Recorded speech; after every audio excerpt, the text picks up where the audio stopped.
Lokalne volitve 2018. Lepo pozdravljeni, drage poslušalke, dragi poslušalci. Današnje soočenje županskih kandidatov iz občine Vipava. Lep pozdrav v studiu trem kandidatom. V občini sicer kandidirajo 4. Eden se je pravzaprav opravičil oziroma se ni odzval našemu povabilu.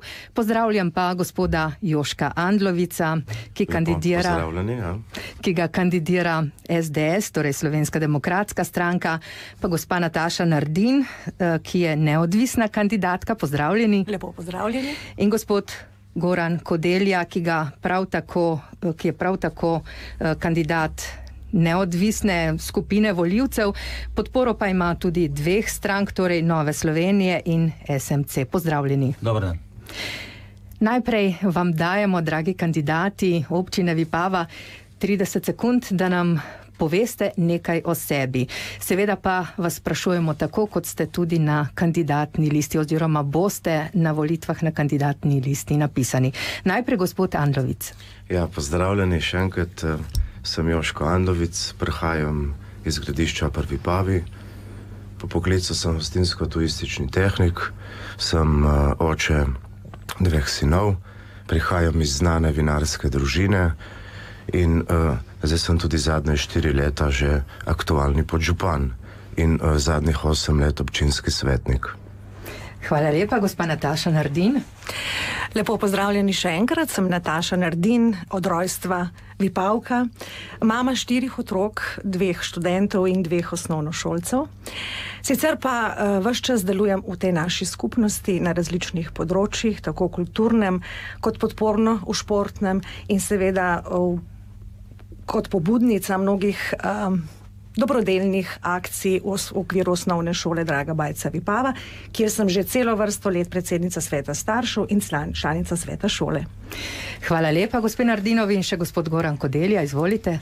Sem rojen Vipavc, star sem 55 let, sem poročen, oče 2 otrok, odraslih, zadnje 3 mesece tudi ženono, po poklicu sem univerzitetni diplomiran ekonomist, imam 30 let delovnih izkušenj, večinoma v menedžerskih funkcijah.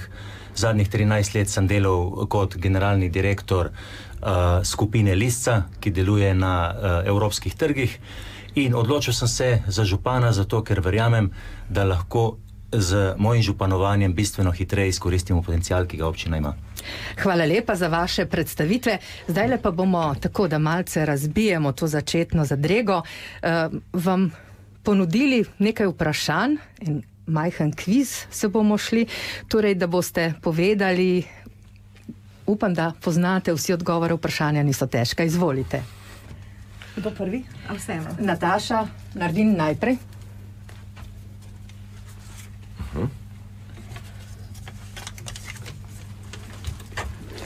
Izvolite, Nataša. Moje vprašanje je, koliko izvirov ima reka Vipava v Vipavi? Čez reko Vipavo je v Vipavi več kot 30 mostov in jaz mislim, da je okoli 20 izvirov. Ja, malce bi pomagali, malce manj, vsaj tistih glavnih. Ja, tistih glavnih. Ja, to niste opredelili, ali so to glavni ali ne, ker Vipava je vodno mesto. In če je 30 mostov, je čez toliko izvirov vseh mostov. No, vsekakor 7 glavnih izvirov. Sedem glavnih. Ampak jih lahko tudi poimenujem, če želite. Verjamemo, da jih poznate. Verjamemo, da jih poznate. Vipava, mogoče samo še to, je znana tudi po tem, da ima delto na mesto na izlivu na izviru. Tako. Gospod Kodelja, kaj ste izbrali? Moje vprašanje je, kateri znani srednjeveški umetnik je obiskal Vipavo in se bo po njem imenovala tudi pot. To je bil Leonardo da Vinci. Ja, drži. Torej, pot pa se pripravlja skupaj z nekaterimi drugimi občinami po Evropi, ne samo slovenskimi. In še za vas vprašanje, gospod Andlovic. Kdo je v Vipavo pripeljal starogobčanska sarkofaga, ki jo lahko občudujemo na Vipavskem pokopališču? To so na Urinovem pokopališču. No, mogoče samo še kot pojasnilo, to je bil Anton Plemeniti Laurin, ki je pod sarkofaga pokopal svoja starša. Egipčanski konzul in egiptolog. Tako, vidim, da zelo dobro poznate Vipavo, presenetili ste me z odgovori, resnično. Tako, mi si bomo zdajle privoščili malce glasbenega predaha, potem pa bomo začeli z našimi vprašanji. Nadaljujemo s soočenjem županskih kandidatov v občini Vipava. Z nami, kot smo že dejali, gospod Joško Andlovic, gospa Nataša Nardin in Goran Kodelja. Našega soočenja pa se žal ni udeležil gospod Ivan Princes. Začenjamo z našimi vprašanji, dragi naši kandidati. Sedaj bo prvi odgovarjal gospod Kodelja, sprašujemo pa vas naslednje. Pred leti je občina Vipava obnovila dvorec Lantieri. Danes je to ponos kraju, vendar relativno nedostopen obiskovalcem. Kako vi vidite prihodnost te stavbe in kakšno sodelovanje pravzaprav z Univerzo v Novi Gorici si želite? Gospod Kodelja. Za začetek bom rekel, da imam jaz osebno zelo velike afinitete do izobraževanja. In Vipavci smo lahko ponosni, da imamo po eni strani škofijsko gimnazijo in po drugi strani visokošolsko organizacijo. Vendar sem seveda zelo kritičen do tega, kako je prišlo do podpisa pogodbe, taka kot je sedaj veljavna, med občino Vipava in Univerzo v Novi Gorici. Univerza v Novi Gorici trenutno je tako rekoč zaprla Lantieri dvorec za svoje lastne potrebe. Moja ideja pa sledeča in jaz sem to tudi obelodanu v mojem programu, o tem sem govoril tudi z rektorjem univerze. Dve stvari sta, ki jih moramo narediti. V centralni vhodni avli je treba postaviti turistično-informacijski center in znotraj dvorca je treba dobiti en primeren prostor za centralno vinoteko vseh vipavskih vinarjev. In ta celoten dvorec mora potem funkcionirati kot prva vhodna in najpomembnejša turistična točka naše občine. Hvala lepa, gospod Andlovic. Še minuta za vas. Hvala. Glejte, jaz imam pa tako, glede tega, da je univerza prišla v Vipavo, je to sigurno velika pridobitev.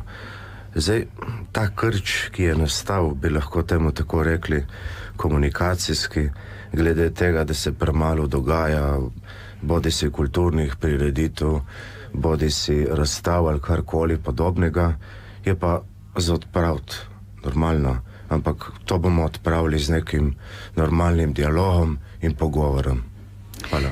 Hvala lepa, gospa Nataša Nardin. Ja, jaz sem nadvse navdušena, da imamo v Vipavi po novem tudi sedež Univerze v Novi Gorici, ne samo vinogradniško-vinarsko visoko šolo. Torej imamo izobraževanje na vseh nivojih in jaz z našim programom seveda zagovarjamo to, da mora Vipava postati prijazna do učencev, dijakov in tudi do študentov, ker verjamem, da se bodo te dejavnosti v Vipavi še širile. Kar se tiče pogodbe, leta 2013 je bila pogodba med občino in univerzo podpisana. Pol leta kasneje je podpisan tudi aneks k tej pogodbi, ki daje v univerzi upravljanje tudi ves gospodarski del, ki je bil kasneje zgrajen. In ta pogodba je veljavna. Verjemite, da jo je skoraj nemogoče razdreti. Se pa strinjam z gospodom Andlovicem, da je mogoče z dialogom z univerzo pravzaprav doseči to, da bodo tam v tem okolju našle prostor tudi druge vsebine, ne samo izobraževalne. Izobraževalna vsebina je bila pogoj za to, da je ta projekt sploh nastal, kasneje pa seveda je mogoč dogovor na vseh nivojih. Hvala lepa. Torej, to je prvi krog, prvo naše vprašanje, sledi malce glasbenega predaha, potem pa seveda nadaljujemo. Nadaljujemo s soočenjem županskih kandidatov iz občine Vipava. Zdaj bo prvi minutko za odgovor izkoristil gospod Joško Andlovic, sicer kandidat SDS-a. Sprašujemo pa vas, dragi kandidati, naslednje. Čisto nasproti obnovljenega dvorca Lantieri v samem centru Vipave je stavba nasproti njega, to je gostišče Adria, ki žalostno propada. Kaj bi kot županja lahko naredili, da bi to stavbo popravili oziroma kakšno vsebino bi namenili? Gospod Andlovic. Ja, zdaj kot vemo, je ta stavba v privat lasti. To je pač po tem denacionalizacijskem postopku se je zadeva zaključila in je prišla v privat last. Tam je več lastnikov, kateri to zadevo tudi prodajajo. Kupec nekako, kar sem razumel po neuradnih informacijah, ne bi bil zainteresiran, da bi to zadevo obnovil in noter uredil hotel, ki bi imel tudi nastanitve. In mislim, da ta zadeva bi bila tam najbolj primerna. Gospa Nataša Nardin. Torej, kot vemo, in je gospod Andlovic že povedal, ta objekt se prodaja za relativno malo denarja. Bile so pobude, naj bi občina odkupila Adrio. Jaz pa pravim, da občina ne sme odkupiti in vlagati v takšne projekte, ampak mora župan svojim vplivom, svojo vlogo, svojimi mrežami najti investitorja, ki bo to zadevo uredil tako, da bo urejena v skupno dobro, torej v tisto, kar ta kraj potrebuje. Baje so kupci že na vidiku in jaz upam le, da bo pogodba, ki bo podpisana tudi strani občine, ker neka soglasja tudi občina mora dajati, seveda takšna, da bo to okolje sprejelo ta objekt in obratno, da bo objekt tak, da se bo vključeval v okolje, ki je zelo občutljiva v tem območju, je namreč spomeniško zaščiteno od Lentjerjevega parka do samega Lentjerjevega dvorca. Hvala lepa in še gospod Goran Kodelja, izvolite. V mojem programu, ki je tudi na moji internetni strani objavljen že več kot en mesec, je ena od 20 temeljnih točk, eden od 20 temeljnih projektov tudi ureditev hotela na lokaciji propadajočega gostišča Adria. Razume se, kdor me pozna ve, da sploh mi ni treba govoriti, da sem zelo proti temu, da bi občina kakorkoli investirala v pridobitno dejavnost. To so ideje, ki so skregane z mojim načinom razmišljanja. Zdaj smo bili v zadnjih 4 letih priča nekim poskusom, da bi občina take stvari počela na drugi lokaciji, seveda. Torej, občina mora poskrbeti za pogoje, da bodo investitorji imeli interes, da investirajo v občini Vipava. In jaz sem tudi že govoril s parimi ljudmi, s parimi družbami in interes obstaja. Jaz verjamem, da se bo relativno hitro najdel subjekt, ki bo ta objekt kupil in ga preuredil v hotel. Hvala lepa, torej vsem 3 kandidatom ponovno malce glasbenega predaha. Takole ponovno smo z vami, drage poslušalke, dragi poslušalci, tokrat pa kandidatom za županjo v občini Vipava postavlja znani občan občine Vipava. Lep pozdrav, Branko Tomažič, Državni svet Republike Slovenije. Pozdravljam vse kandidate za župana občine Vipava. Sprašujem pa jih, kako bodo rešili problem premajhnih namestitev za turiste v naši občini. Zakaj to sprašujem? Lunej Planet je označil v letošnjem letu Vipavsko dolino za top destinacijo med 10 v Evropi in kot smo sedaj prejšnji teden zvedeli, je v naslednjem letu tudi Slovenija isto Lunej Planet označil kot 10 najboljših destinacij na svetu. Se pravi, turizma bo v Vipavski dolini več. Kako rešiti problem premajhnih kapacitet? Torej, slišali ste vprašanje, dragi kandidati. Prva tokrat odgovarja gospa Nataša Nardin. Kako rešiti težave z namestitvenimi kapacitetami v Vipavski dolini, posebej v vaši občini? Hvala za vprašanje, gospodu svetniku Tomažiču. Seveda se zavedamo te težave, ki jo ima naša lokalna skupnost, torej premajhna kapaciteta za prenočitve. Ampak občina, prej smo ugotovili, da ne sme, po zakonu ne sme vlagati v dejavnosti, ki so same po sebi profitabilne, lahko pa daje spodbude za to, da se nekateri odločajo in da so skratka predvsem na področju turizma odločajo za to, da morda uredijo nočitvene kapacitete, gostinske obrate in tako naprej. Tisto, kar je pač v tem okolju zanimivo in kar je potencialno. In to velja čisto za vsa področja. Mi se zavedamo te težave, ne računamo na to, da se bo v Vipavi dogajal množični turizem, ker tega Vipava naše okolje ne prenese, niti si tega ne želimo, ampak moramo zagotoviti visoko kakovostne storitve za tiste, ki bodo z veseljem in radi obiskali ta naš konec doline. Hvala lepa, gospod Goran Kodelja. Kako do novih nastanitvenih kapacitet v občini Vipava? Turizem je v mojem programu pravzaprav glavna točka, ki jo obravnavam z vso potrebno pozornostjo. Mi imamo izredne danosti za to, da turizem razvijemo na bistveno višji nivo, kot smo mu trenutno priča. Samo za primerjavo bom povedal, občina Vipava se je pohvalila, da v lanskem letu je beležila 11.000 nočitev. Ampak treba je vedeti, Brda, občina, s katero se radi primerjamo, je v lanskem letu beležila krepko čez 40.000 nočitev. Moja ambicija kot kandidata za župana in kasneje kot župana je ta, da bomo nočitvene kapacitete bistveno izboljšali na način, da bo občina zagotavljala infrastrukturo. Mi bomo preuredili glavni trg, mi bomo preuredili izvire Podskale oziroma Vipave, mi bomo preuredili Lanterjev park in investitorji bodo zainteresirani, da v urejenem okolju pridejo in investirajo. In me ne skrbi, da ne bi imeli dodatnih nočitvenih kapacitet. Gospod Andlovic, še vaša minutka. Ja, hvala. Sigurno se tukaj strinjam s kolegico Natašo. Mi moramo tukaj ohranjati butični turizem, pokazati tisto presnost in tisto pravo Vipavo, pokazati te znamenitosti, ki jih imamo. V Vipavi manjka, glede, kar se zadeva kapacitete prenočitvene, hotel, kot smo že prej govorili, da lahko tam prespi avtobus ljudi. S tem bomo se lahko potem šli tudi kongresnega, športnega turizma in tako naprej.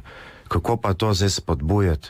Občina je javni servis, mi lahko spodbujamo tako, da odpravimo birokratske ovire, jih usmerimo na te prave institucije, bodi si, da pridijo do sredstv, s katerimi si bodo pač opomogli za lajši zagon do nudenja teh kapacitet. Hvala lepa vsem in ponovno malce glasbenega predaha. V našem studiu še vedno gostimo 3 županske kandidate iz občine Vipava, gospoda Joška Andlovica, ki kandidira v imenu Slovenske demokratske stranke, pa neodvisna kandidata Natašo Nardin in Gorana Kodelja. Tokrat prva minutka za odgovor gospodu Kodelji. Sprašujemo pa vas, dragi kandidati, pravzaprav tako bom rekla, še nekaj časa bi ostali v Vipavi. Osrednji trg v Vipavi že dolgo ne služi več svojemu namenu. Kaj ti poln je predvsem parkiranih avtomobilov? Kako bi v prihodnje sami uredili to zmedo? Kaj lahko občina naredi na tem področju? Jaz sem o tej problematiki že v Vipavskem glasu kakšnih 5-6 let nazaj pisal in pozival k ukrepanju. Pisal sem odprto pismo, mislim, da 3-4 leta nazaj celotnemu občinskemu svetu. Mislim, da je to ena glavnih prioritet, če hočemo in želimo razvijati turizem oziroma narediti tudi življenje za nas domačine bolj prijetno v Vipavski občini. Torej, Lanterjev trg je treba absolutno preurediti. Kako ga bomo preuredili, je stvar dogovora z arhitekti, ampak verjetno mora dobiti nek izgled srednjeveškega trga. Parkirna mesta je treba umakniti, še prej pa jih je treba v neposredni bližini nekje dobiti. Jaz imam ideje, kako bi to naredili. Potem pa absolutno želim povedati vsem Vipavcem in Vipavkom, cesta čez plac bo šla, ker promet je treba pustiti čez plac. Ne bomo pa imeli več parkirnih mest. Trg mora postati osrednji prostor druženja vseh ljudi v občini Vipava in zelo zanimiva vstopna točka za obiskovalce. Hvala lepa, gospod Andlovic. Sigurno bo potrebno trg malo preurediti. Tukaj pa jaz ne mislim, da se bi trg zapiralo, ker to je nepotrebno. Trge se zapira tam, kamor se pokaže, da prihaja do množičnega turizma. Mi si pa tega v Vipavi ne želimo. Mi si želimo, da trg ostaja še zmeraj odprt, ampak to pomeni, da bo mogoče kakšen avto manj bil na samem trgu, da se bi razširilo kakšno teraso hostinskega lokala več, da se omogoči hostincom, da bi lažje delali in opravljali svojo dejavnost. Nikakor pa ne bomo zapirali mi trga v Vipavi. Hvala lepa in še gospa Nataša Nardin. Torej, ureditev trga v Vipavi je ena od nalog vsakega, ki bi kandidiral. Namreč ta trg združuje toliko nekih posamičnih elementov, ki jih je treba ohraniti oziroma obnoviti in bi bilo škoda, da jih ne bi ohranjali za naslednje rodove. Moj program temelji na trajnostnem razvoju in tukaj vključujemo v svoji kulturni krajini tudi ta pogled. Pomembno pa je, na kakšen način se tega lotevamo. Jaz mislim, da je potreba postaviti celotno vizijo prenove tega trga in jo postopoma, po etapah, po fazah tudi udejanjati. Vedno pa se moramo zavedati, da ne moramo tega početi kar na svoji lastni ideji, da je vse skupaj spomeniško zaščiteno, da so tukaj pogoji, ki jih postavlja nekdo drug, ne občani, ampak nekdo drug, strokovnjaki, ki se na to spoznajo. In zato menim, da je treba predvsem in najprej preseliti avtobusno postajo s trga v Vipavi. To je prva faza tega projekta prenove.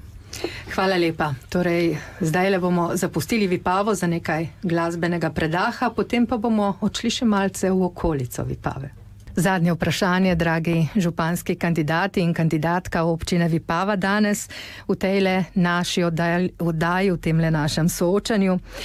Takole vas sprašujem, ob nedavnem rušenju cestninske postaje Nanos se je pokazalo, kako velike težave imajo lahko občani ob kakšnih večjih prometnih nesrečah oziroma kakšnih drugih dogodkih, ki bi zelo na hitro lahko zaprli hitro cesto po Vipavski dolini, predvsem Rebrnicah. Bi bil zato po vašem mnenju potreben kakšen dogovor z Darsom? Izvolite. Najprej gospod Andlovic. Hvala za vprašanje. Ja, gledajte, najprej treba tukaj popraviti te Rebrnice, katere se popravlja že 10 let. V zadnjem mandatu kot svetnik in kot podžupan sem na to večkrat opozarjal, vendar na direkciji za ceste se vsekakor niso premaknili. Zdaj, ko se reče, ko je bilo to odstranjevanje cestninske postaje, je padla uredikcija, da se popolnoma da prepoved za tovorni promet. Tako da je nekako skozi naselje pod Nanos tekel samo osebni promet. Vendar se je poznalo, za ljudi ob takem prometu normalno, da ni dobro. Tako da je treba te zadeve še naprej pospešiti, urediti in narediti dogovor z direkcijo. Tako. Hvala lepa, gospa Nataša Nardin. No, zdaj ob tem primeru se je seveda pokazalo, kaj pomeni, če zapremo vsaj polovico te hitre ceste, ki jo imamo do Razdrtega in proti Ljubljani. Tako da je zagotovo tudi naloga župana, da se na tem področju dogovarja z Družbo za državne ceste in z ministrstvi seveda zato, da uredimo te stvari na ta način, da bo tudi v takšnem primeru lahko promet nemoteno potekal. Ne? Tukaj pa se pokaže, kako pomembna je naša dolina in naš del te doline tudi za to pretočnost, za to, koliko avtomobilov gre skozi našo dolino. In tukaj je mogoče tudi priložnost, da preusmerjamo, ko smo že prej govorili o turizmu, tudi naše goste iz avtoceste v Vipavo. In še ena stvar, v dogovoru seveda z Družbo za državne ceste in z Darsom, to, da bomo postavili končno rjavo tablo, ki stane sicer 40.000 evrov tam nekje, ampak jo bo Vipava tudi imela. Hvala lepa in še gospod Goran Kodelja. Avtocesta je za celotno našo dolino eksistencialnega pomena. Brez tega, da smo priključeni na avtocesto, si praktično ne znam predstavljati nadaljnjega razvoja. Tudi to, da imamo uvoz in izvoz na avtocesto neposredno v Vipavi, je zlata vredno. 94. leta oziroma v tistem mandatu smo se trudili za to, ker so bile ideje take in drugačne, da je uvoz in izvoz, da sta tam, kjer sta. In vse, kar je potrebno narediti, avtocesta, če so jo prav zgradili, pozdržala, če ne jo bodo morali popravljati. Občina tukaj nima kaj. Ampak vse, kar mora občina pa narediti, je to, da v najkrajšem času pridemo do rekonstrukcije celotne ceste čez Rebrnice. Narediti v tem smislu, da ustrezno pritiska na državne organe. Hvala lepa vsem trem kandidatom. Zdaj le vam dajemo še čisto kratek čas, da lahko poveste svojo zaključno misel in tako povabite vaše volivce na volitve. Gospa Nataša Nardin. Torej, naš cilj je doseči najbolj neposredno obliko demokracije. Danes nismo nič govorili o naših drugih krajevnih skupnostih in drugih krajih v naši občini, v glavnem v Vipavi. Jaz pa mislim, da je potrebno prisluhniti zlasti njim, da je Vipava enakovredna vsem ostalim krajem, kljub temu, da je občinsko središče, in da si tudi vsi ostali naši občani zaslužijo kakovostno življenje, torej na ravni, kakršno imamo, in privilegirani Vipavci, če nas tako imenujemo. Torej, poseči do te mere v to demokracijo, da jo približamo maksimalno našim občanom in na njihovo pobudo ustvarjamo nove projekte. Hvala lepa. Gospod Goran Kodelja. Za kandidaturo za župana Vipave sem se odločil zaradi tega, ker verjamem, da imam vse potrebne kompetence za to funkcijo. Imam znanje, imam izkušnje in imam prave vrednote. Ko govorimo o vrednotah, se mi zdi to še posebej pomembno omeniti, ko gre za upravljanje z javnimi sredstvi, z davkoplačevalskim denarjem.